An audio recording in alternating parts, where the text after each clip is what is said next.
Hi guys, thanks for tuning in to another video episode on ForgottenWeapons.com. Today, we're taking a look at a shotgun. This may not look like a shotgun, this may actually look like a Lee-Enfield rifle, and that would be because it actually did start out life as a Lee-Enfield rifle.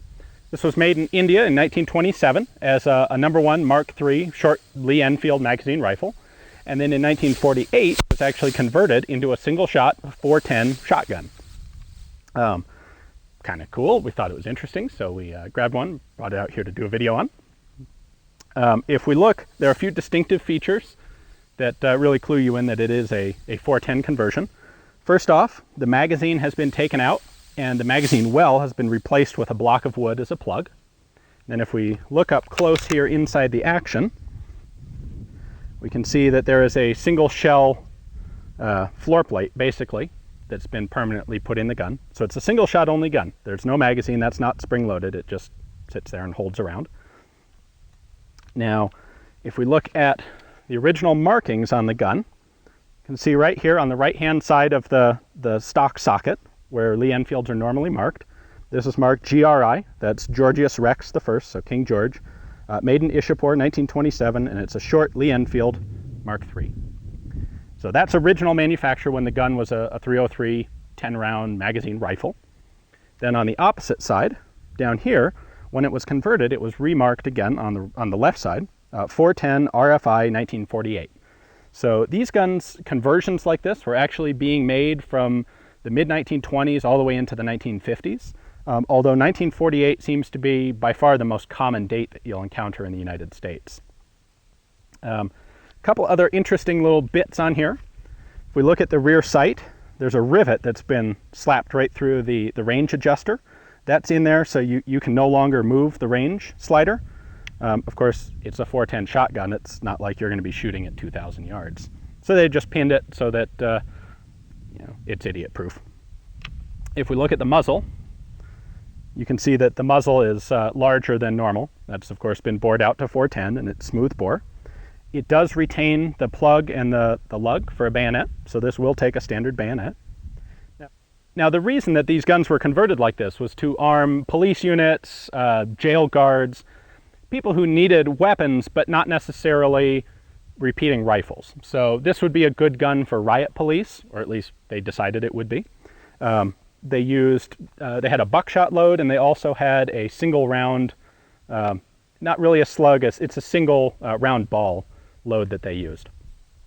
And I should say, this wasn't originally the American style of .410. When we think about .410, we think about this sort of thing. Well, these rifles were designed for a proprietary .410 round that was made by the British, or by the Indians. Basically, they'd go through the whole manufacturing process for a .303 cartridge, but not neck it down. So you ended up with a straight-walled .303, which was, in effect, a .410. And that's the cartridge that these rifles were chambered for. That made ammunition logistics pretty easy. Now, when they were imported into the US, a lot of the guns, including this particular one, were reamed out for standard 2.5 or sometimes 3-inch US .410 shot shells. So, I figure we put a couple of rounds through this, see how it shoots. It should obviously have very little recoil. .410 is a very light round to begin with, and we've got a full-size rifle here shooting it. So we take a single round, we just drop it onto the follower, close it up.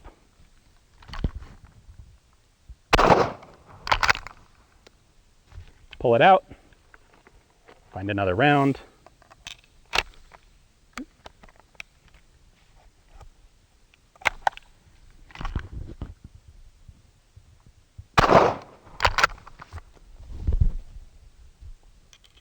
So these shotguns are actually, I believe, still in limited use in India, especially with prison guards. They're still using ammunition left over from the British occupation when they were manufacturing this. And, presumably a gun like this is not going to need to ever fire very many rounds, so the ammo lasts a long time, and it doesn't get much more stout and dependable and durable than a nice Lee-Enfield rifle. So let's do a couple more rounds just for fun.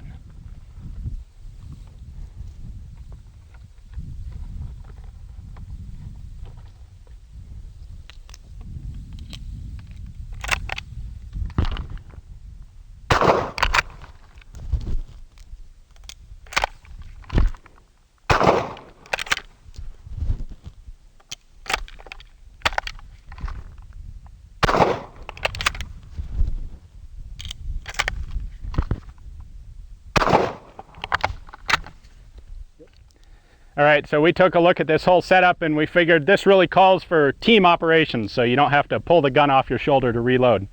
Ready? Yep. Open fire.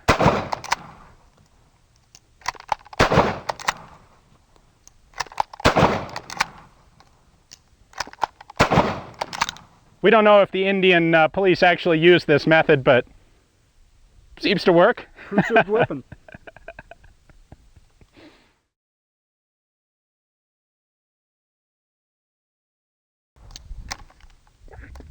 Bloody hell. Bloody hell.